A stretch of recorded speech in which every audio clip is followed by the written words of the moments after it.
Welcome back, everyone, to another episode of Cinema d'Amore. I'm your host, Chuck, joined by Justin. And we're, as you pointed out before, we just keep, I guess I just keep picking movies with people that have died. Although the last one was on purpose, Unforgiven. I picked that one after I knew Gene Hackman died because I thought that'd be good to talk about that movie. This one I 100% picked before I knew the actor died. You picked it before the actor died. It just happened. He died like a day after you picked the movie. He didn't want to hear our thoughts on it and was like, I got to get out of here before they talk about it. Yeah, I don't blame him. I mean, Val Kilmer always listened to our podcast. He's like one of the only actors in Hollywood that would give us feedback. Yeah. So this week we're talking about Kiss Kiss Bang Bang, starring Val Kilmer and Robert Downey Jr. And Michelle Monaghan. Yeah. From 2005. The rest of them are still alive. Wow. As far as I know, the rest of the main cast is all still at the time of this, still out there. At the time of this recording. No one else has died yet, but we did lose Val Kilmer. And I mean, this might be like his second best movie. I think Tombstone is probably my favorite, but this one is up there. Not Top Secret. That's another. I thought you were going to say Batman Forever. That's a great one too. I saw someone make the joke, and I have the same glasses, and I think James has them too. The collector mugs that they sold from McDonald's for that film.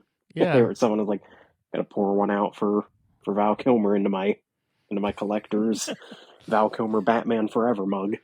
I had a few of those. I think that maybe the only one I really had was the Riddler because of Jim Carrey. Yeah. So that isn't the last week's film. That isn't the connection though, but it is would be a solid connection. My guess is the connection Joel Silver. No. Shit. Did Joel Silver produce Cable Guy? Yeah. Well, that's not it then either. Nah, I have no idea. None. Jesus Christ. How about leads who are emotionally unstable or unreliable narrators? I mean, I don't think Matthew Broderick ever narrates his movie, so that wouldn't work anyway, but either one of those, no. How about smart satirical writing? I'll at least tell you a hint. It's on the technical side. It's a behind-the-scenes thing, not a... Joel Silver. Just like, you must have been wrong when you told me no. Joel Silver. No, didn't mean no. I don't know. Did Shane Black have something to do with the Cable Guy? I mean, it feels like he would, but no. You giving up? I don't know. Yeah. They have the same composer. Oh. Whoever that is. He won an Academy Award for editing Queen. He's Bryan Singer's editor and composer. Oh, wow. Yeah. John Ottman is his name. Interesting. Yeah. Yeah, I don't know why. He did other things, but I know that's what he's mostly known for, is that he did pretty much all of Bryan Singer's films, and he did the editing and the scores for those, but those were the only films he edited. Every other film he ever did, he only did like the score for. I don't know why in particular Bryan Singer was like, I like your music, and I want you to edit my films for me. But nobody else did that. He did not get that trust from any other director, apparently. I don't know. Maybe he was like a part of Bryan Singer's like creepy shit. Well, he hasn't done anything in Hollywood since Bohemian Rhapsody, so I don't know if that's a sign that he's like that he's not welcome back or something, or that he knows things and he's like, you know what, I'm just gonna take my Oscar and I'm gonna leave. Yeah, you never know. Maybe he'll make his comeback. On the time of our recording, we're recording on Sunday, April 6th, and that the Steel City Con this weekend, today only, they had a surprise guest of Kevin Spacey, and everybody was just like, "What the fuck?" Turned the comments off. Yeah. Just announced it on. And everyone was like, "Oh yeah, the way they announced it was weird because they didn't They didn't say anything about it ahead of time. They waited till like day of when they knew people already bought tickets and were planning to go. Like they're probably standing in the parking lot, and then it's like, we'll tell them that Kevin Spacey's going to be in the building today. They're already at the hotel. Yeah.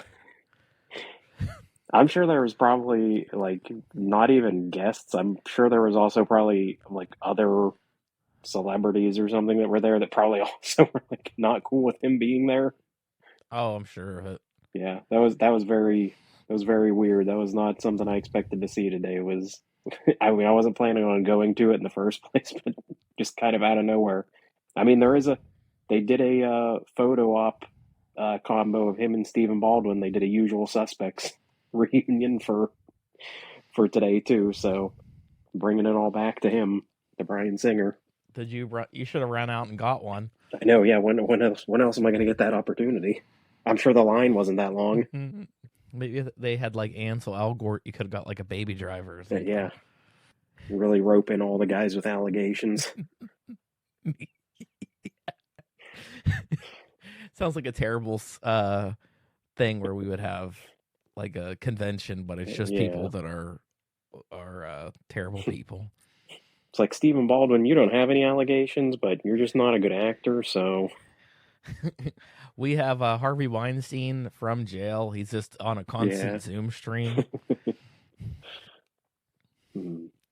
Yeah, I mean. Yeah, no one shows up. Yeah. If you're here, you're problematic by association. Oh, no. I didn't go to this one. I did was a little tempted for Henry Winkler, though. It would have been good. Oh, I have my Scream poster to sign by a bunch of people. I should have got his. Yeah, could have had it there. Could have, but I failed. That's just how these things go.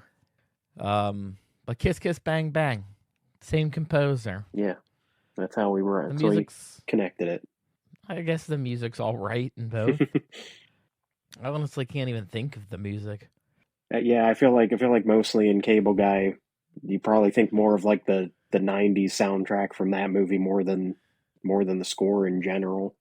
What, Jefferson Starship and the I Love Lucy theme? Yeah, just some random stuff in the background. But yeah, this I can't either.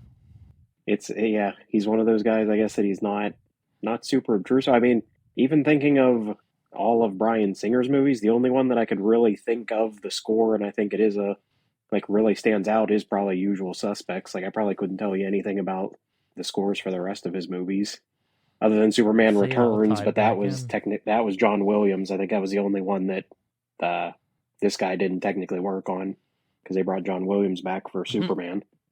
They would. Yeah. Couldn't just take his theme, have to reuse them. Yeah. Now we get new Superman coming out soon.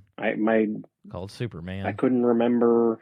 I almost thought we might have talked about this movie before, because I know we've done noir and neo-noir multiple times, but I was pretty sure we hadn't talked about this movie, and it's a good one. I feel like it's one that doesn't get brought up a lot, even though it was, I mean, pretty much, I know Robert Downey Jr. said multiple times that's probably the movie that got him Iron Man. It is also like the Cable Guy. I think it kind of bombed in the box office and then became like a cult classic. I thought it was a fun, cool movie, but I don't even remember it being in theaters. I just remember it straight up being on DVD. I'm trying to think of, I don't know. I guess this is Shane Black's first movie that he directs. No, it isn't. Right? No. What's his first movie? Not this. He directed... What is it? I had to look up, because there's some things I think he directed, but he was only a writer on, like Predator and stuff like that. Well, uncredited, but no, he did like The Last Boy Scout. Long Kiss Goodnight was before this. He didn't direct them? You're right. This is his first directing. Those were all writers. I thought he had directed at least one of those. He's like a well-established writer, and I feel like, well, you said The Long Kiss Goodnight. Yeah. I feel like he kind of disappeared after that. Unless there's something in between. No, there's 9 years in between those films. Yeah, he's just kind of gone for a bit, and then he came back, and did he have a strong comeback? I guess. Yeah. His career progressively grows after this movie, but maybe he crashed it again with The Predator. He did do The Nice Guys, which went over very Yeah, well, Iron Man and Iron 3, Man which is, 3, I mean, better than which Iron did. Man 2. I really love Iron Man 3, but I don't think that the majority of the MCU fans did like that movie because Yeah, he wasn't in his. It was like, what if Iron Man didn't have his yeah, costume? for most of the movie. Yeah, And this film does, little kids are gonna complain. keep his tradition that is in most, if not all, of his movies that he's written or directed, or a good chunk of them, that At they have least Christmas. directed. At least, yeah. Christmas is his big His thing. first one's Lethal Uh, Weapon, which the big finale is like the guys fighting on the lawn with like, Christmas decorations up and everything. It's in this. It's in Iron Man 3. I think The Nice Guys Nice takes place Guys. around Yeah, Christmas, at least part of it. I think it's just the ending, like The end ends in ending scene Christmas, or I think. something. Yeah, I don't think the Predator Probably. probably was somewhere in there. It's probably they probably talk about it being around Christmas. I don't know why he likes to I set his mean, I feel movies like around it's there. like I wonder if he like didn't realize he was doing this and I feel then like he's doing it. He's got to be pointed it doing it on out. purpose. That he's like, it's a trope. What if it isn't? What if he's just like, it just takes. There's just a little bit here on Christmas, He just likes Christmas. but he likes that like L.A. Christmas, so you can't tell that it's straight up tell that it's Christmas. You need like decorations or a narrator to tell you.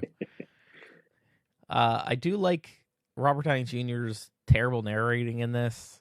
I mean, flat out But breaks the fourth wall within like the first 5 minutes, like by flat out referencing like that this is a movie you're watching. yeah, yeah. And then I like how he's like going back to like, oh, I should have explained that scene a little bit better. Oh look, let's put Uh, Mom and Pa Kettle right in the middle of the frame in front of that big sign that we should probably see. Get out of the way, old folks. yeah, and they listen to Yeah, him. So when this takes place, I don't know where it takes place. L.A. I mean, obviously, we have the exact times and shit, but I mean, what I was going with was is in the realm of reality. Where does this take place? You know, I was being existential. Yeah. Yeah, this the it's like another.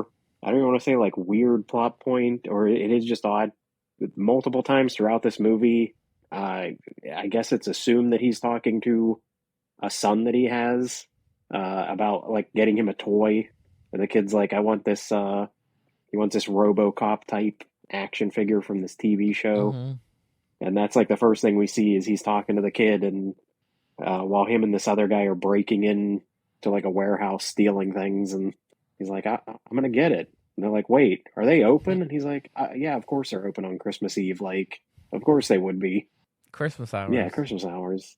And then he has his long convoluted thing of how he gets to L.A. is he stumbles into a casting for a movie, and this guy's like, oh, he's so great, like take him to L.A. And then like the kid is seemingly forgotten, other than a couple times here and there. He does call somebody on the phone, and he's like, "Oh, Christmas was good. Oh, you're gonna get your toy any day now. That robot I got you." And I'm like, does he even care about this kid? Like, Dad, or why don't you just ask an associate?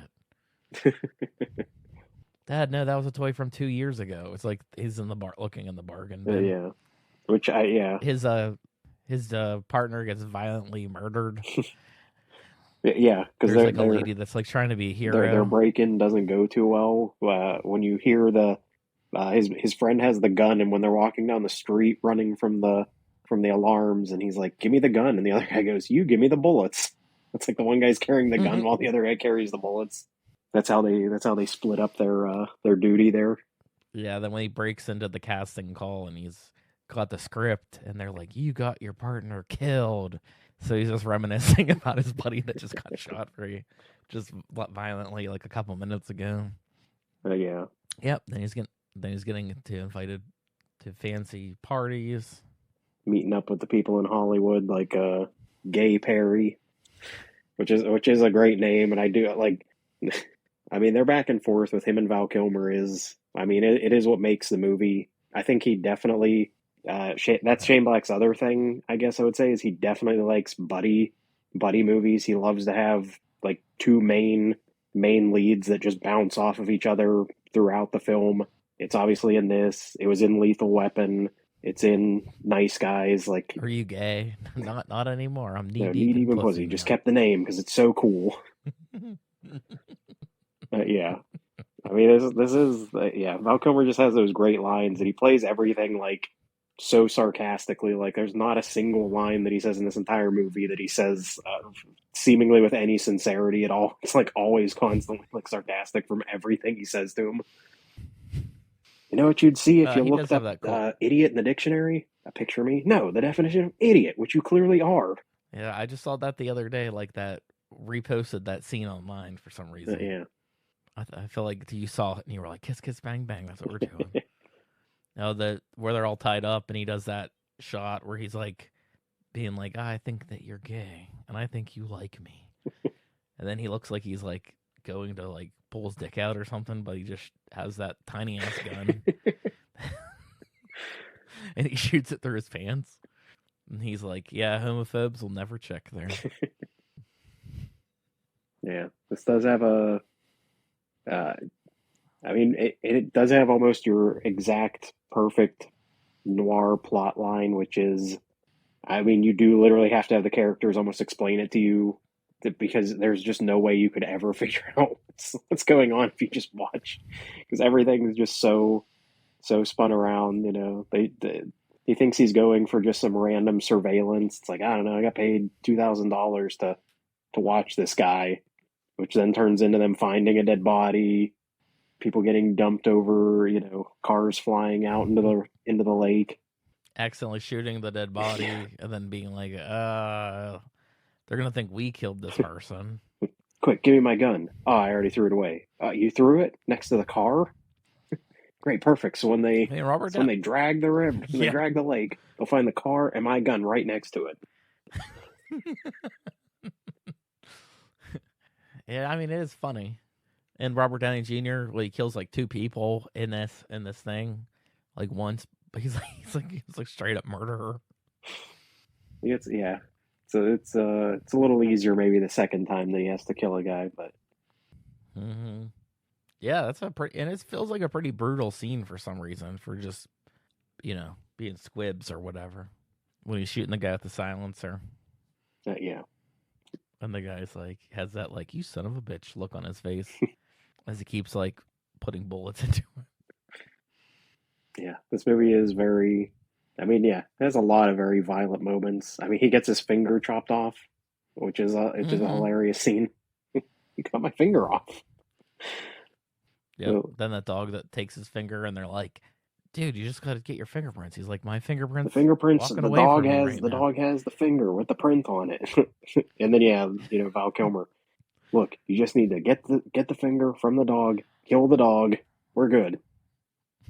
At least the dog swallows it. And he's like, I think we're good on the fingerprints. Which yeah, the amount of his DNA that's on every part of this crime from when they stash the body of that girl back into his apartment because they know he was at the lake, so they put it in the thing. He's peeing in the toilet and he turns. And then after he calls Val Kilmer, can they trace it? Trace what? I peed on it. Oh, why would you do that? Well, do Yeah, what? why would you What? pee on Yeah, the why'd you pee corpse? on a corpse? Well, it wasn't my intention. I didn't just look at it and go, oh, I should just should just do it there. Yeah, it has like a weird thing too about like Michelle Monaghan's character, where like there's this ongoing joke that like she's a huge slut or something from his childhood, and that she would sleep with everybody. And what was the guy's name? The like chutney guy. And Val Kilmer's like, oh, he's gay. You don't have to worry about that. Yeah, And then like Chook Chutney then or the joke something like like, that. yeah, yeah, definitely Like, I gay. got something to tell And you. she slept. Yeah, I slept with Chook Chutney. Yeah, but then like you get that weird like I don't know that guy that was like in a I don't know rape her or something that was like undressing her while she was like drunk, and Robert Downey Jr. has that like moment of like you better get the hell out of here, bud, or we're gonna take it outside. Cut to him getting the shit beat out of him, and I feel like this is probably one of her first movies too that I remember her being in. Probably pretty early on. Probably pretty much a no name. Yeah, and I don't think I really recognize anybody else. I think the one thug was in Boardwalk Empire. The one thug was in Thin Red Line, There you go. bringing it all I back. think we're talking about the same one. Probably. Yeah. He was in Boardwalk Empire too. Yeah, but Chuck, where can you see this movie? Nowhere. Well, I mean, you can technically rent it anywhere. It's not free streaming anywhere. Wild, isn't it? And some movies just aren't out there. Maybe it's just not. It's not worth anyone owning the rights to get it to you. It's not good enough for Netflix's standards. Yeah, I mean, I've like in my office here, I have a bunch of shelves with movies on it, and to make more room, I put my DVDs, everything that was a DVD, in my closet. And then like the last two movies you picked were like DVDs, and I like have to dig for them because they're like, the shelves are like double lined up, so I have to like get behind there to get them. So yeah, Unforgiven and Kiss Kiss Bang Bang. And you said yours wasn't even open. Yeah, mine was still in the plastic. I either bought it from. I probably bought it from like Best Buy or something for $5 or years ago. You hope you did. You probably bought it for $20. Yeah. I'm hoping I got a good deal on it. Unopened $20. You probably shouldn't have opened it. It's probably worth a lot more. Sealed, factory sealed. It's a collector's new. item now that Val Kilmer died. Yep. Should have thought about Missed that. out on that. Yeah, and I just saw him on TV the other day because it was Top Gun Maverick. I was watching, like, it was the scene where he shows up, and then Tom killed him off in the middle of that movie, too. But no, he was still alive when that happened. Because I was, like, feeling like, I'm not surprised that he went. I knew that he had he was having health issues and everything. Well, he couldn't even talk in Top Gun Maverick. He had to AI his voice. I didn't know they AI'd his voice. You didn't know that? No, I thought that like he was saying that. No. I mean, he's not talking well, Chuck. I thought I thought he could say some of those things. They're like, we just AI'd his voice. No, I didn't know. News to me. What movie do you want to pick next? So the celebrities can get worried. Gotta keep it a secret. Don't want anyone knowing the power that we have to get rid of people. Oh my god, that'd be an insane. This is like it's like the version of it's like the version of Death Note. Whatever movie we pick, like the main character is gonna die.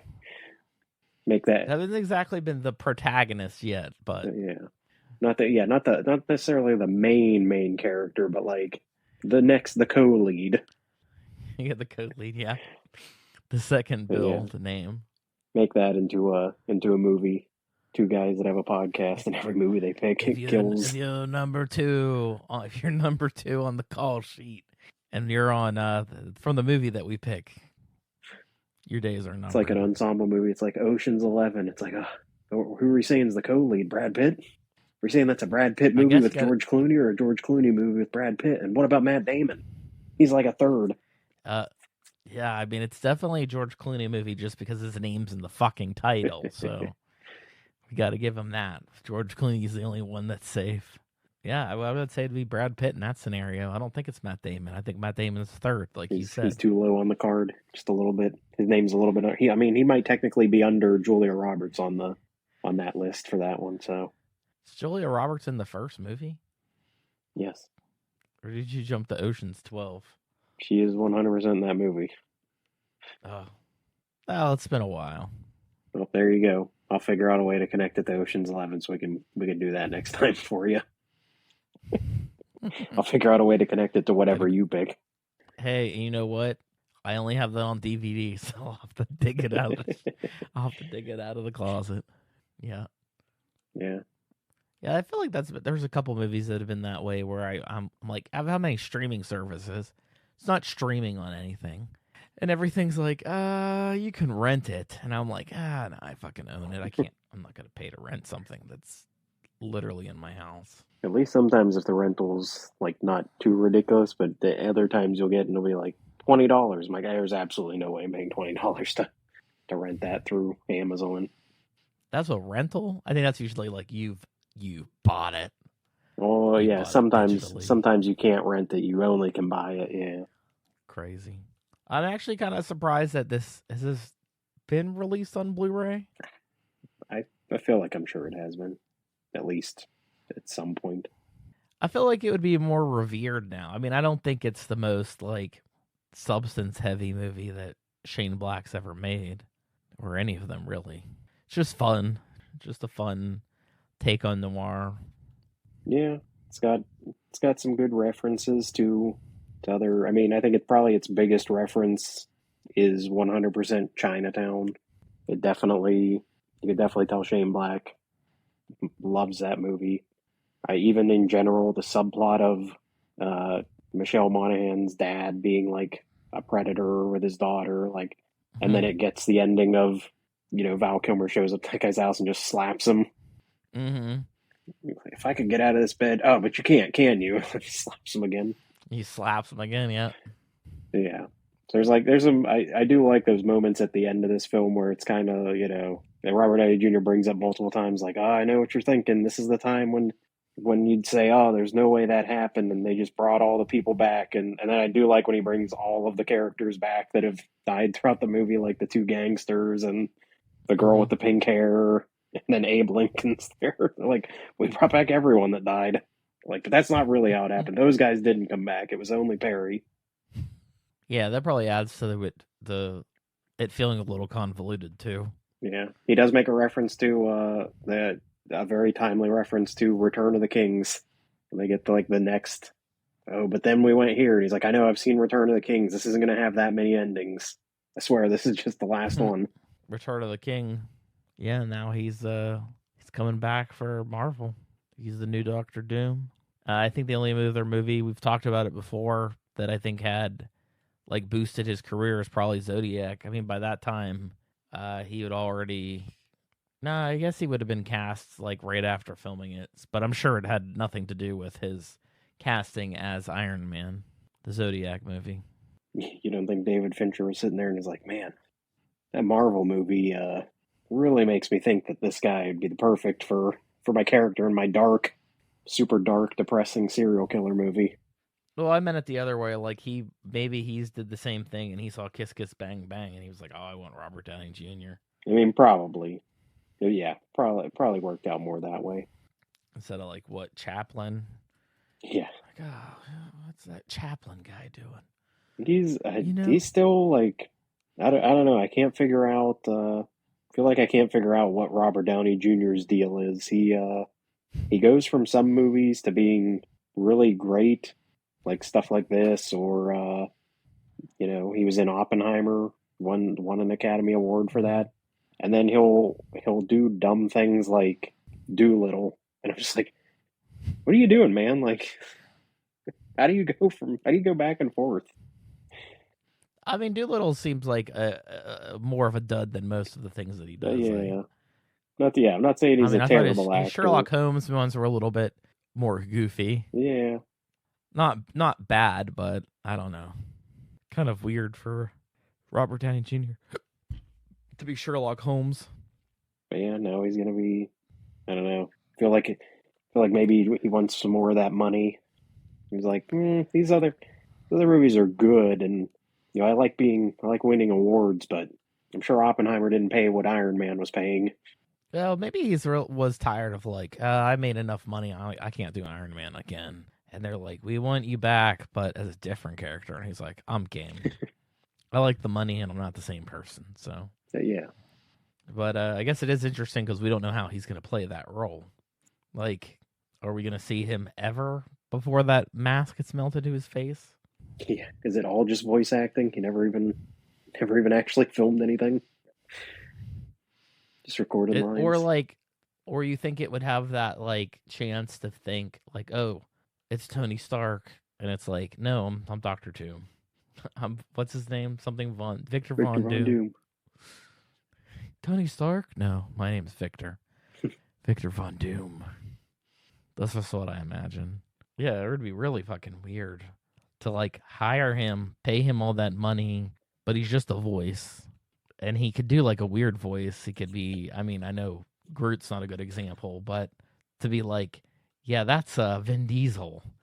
He doesn't say much, and it doesn't sound like Vin Diesel, but, he's making a lot of money off of this. And that'll be Robert Downey Jr.'s Dr. Doom. He'll have like such a weird voice. And be doing like a silly German accent or something. A German accent would be funny. I'm talking. They're doing. Yeah, I can't imagine that. Yeah, that would be hilarious. Yeah, I mean, this is a good movie. I've enjoyed it when it came out. I guess I really haven't thought about it that much since. I think more than anything, it's like what we've been saying. Everything's been kind of like, oh yeah, these are one of the movies where he kind of made a comeback. Now Shane Black wouldn't even be able to afford him unless he was talking to animals. Then he'd be like, I'm in. Discounted price. How do I follow this up? Gotta be something good. Or bad. I mean, you could. I mean, that would be a wild choice to go, you know what? I want to do a bad movie. I mean, The Cable Guy, I guess, was kind of close, but it wasn't. It's not as bad as I think people make it out to be. It's not a great movie. Yeah, but it's not terrible. You know, it's watchable. It's not. We've covered worse movies. It is watchable. We have. I don't think we're ever gonna do a worse movie than Feed, but you know, maybe. Or any of those YouTube movies that we watched, those were all pretty terrible. You never know. Yeah, I mean, I think the movies that me and you consider bad are still a lot better than those ones. That's why when people are like, this is the worst movie, like Snow White came out, this is the worst movie ever. I guarantee you it is not. I guarantee you I can find some movies that are worse. Like, you might not like it, but I'm sure it has some sort of structure to it. I'm sure it's fine. I think I'm hearing birds on your side, Chuck. There are no birds here. Okay. This is a bird-free zone. Shit. Because we're trying to go back to winter now, I guess. Yeah, I got nothing else really interesting to say. If I said anything interesting to begin with. We rarely do. I think sometimes we do. Yeah, this one was just like, yeah, that's a good movie. Yeah. Made me laugh. It's a good, easy way to spend, an hour and 45 minutes. Yeah, it's not a long movie. Yeah. You just get in, get out. It looks a lot better than I remember it, too. Like, I kind of vaguely remember, like, nothing very stylistic, but the style I felt was, like, a lot more subtle. Like, it was definitely there. Like, it's just like, you need an example, maybe? Like, when they're running through the alley after that toy store fiasco, and it's, like, all atmospheric with the, it's got, like, fog and water, like, reflective surfaces and stuff like that. So it does feel like hardcore noir. It's all about the lighting with the noir. Yeah. Then the neo-noir took that out. All right, I'm done. You want to give a nice outro, Chuck? No. Did you say no? Yeah, just leave it like that. Just leave it like that? Just end it? Just end it. Okay. We are Cinema d'Amore. Follow us on Facebook and Twitter to stay up to date with news and information on upcoming episodes. Find us on Apple Podcasts, Google Podcasts, Podbean, Spotify, Amazon Music, Audible, Pandora, Alexa, or iHeartRadio. It would be greatly appreciated if you subscribe to our podcast on your platform of choice. We also appreciate feedback, so rate us, review us, and let us know what you think. And above all else, thank you for listening.